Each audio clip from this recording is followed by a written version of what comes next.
आपण पाहत आहात RJ 24 न्यूज महाराष्ट्र. आपली माती, आपली माणसं. आमदार इद्रिसभाई नाईकवडी यांच्यावर झालेल्या प्राणघातक हल्ल्याची कसून चौकशी करून आमदार इद्रिसभाई नाईकवडी वाय दर्जाची सुरक्षा प्रदान करण्यात यावी. ताहिर बेग मिर्झा.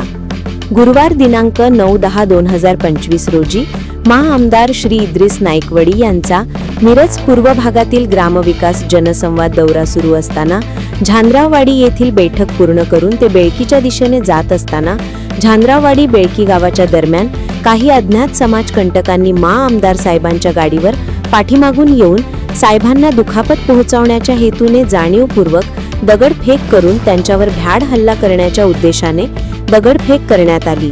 परंतु सुदैवाने आमदार साहेब दुसऱ्या गाडीत असल्यामुळे त्यांच्या प्रयत्नाला यश आले नाही, परंतु गाडीचे नुकसान झाले आहे. यापूर्वी मागील महिन्यात आमदार महोदयांना धमकीचे पत्र आले होते. त्याची रीतसर तक्रार मिरज शहर पोलीस स्टेशनला केलेली आहे. महाराष्ट्र राज्याचे अल्पसंख्याक नेते आमदार इद्रिसभाई नाईकवडी हे एकमेव मुस्लिम समाजाचे विधान परिषदेत प्रतिनिधित्व करीत आहेत. पक्षासाठी नेहमी महाराष्ट्र दौरे असतात. अल्पसंख्याक समाजाची व शेतकऱ्यांची भक्कमपणे बाजू मांडत असतात.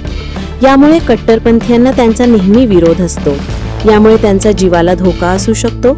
तसेच आगामी जिल्हा परिषद, पंचायत समिती, नगरपंचायत, नगरपालिका, महानगरपालिकेच्या निवडणुकीसाठी राष्ट्रवादी पक्षाचे स्टार प्रचारक यादीत त्यांचा समावेश होतो. त्यांच्या जीवितास धोका निर्माण झाला आहे याची खबरदारी म्हणून योग्य ती कारवाई करावी व झालेल्या घटनेची सखोल चौकशी करून दोषींवर योग्य ती कारवाई करावी. आमदार इद्रिसभाई नाईकवडी यांना वाय दर्जाची सुरक्षा देण्यात यावी, असे मुख्यमंत्री, उपमुख्यमंत्री, महाराष्ट्र राज्य यांना निवेदन देऊन विनंती करण्यात आली आहे. आपल्या परिसरातील बातम्या आणि जाहिरातीसाठी संपर्क मुख्य संपादक वसीम झारा, मो 1849797961. बातम्या आवडल्यास लाईक करा, कमेंट करा, शेअर करा, बेल आयकॉनवर क्लिक करायला विसरू नका.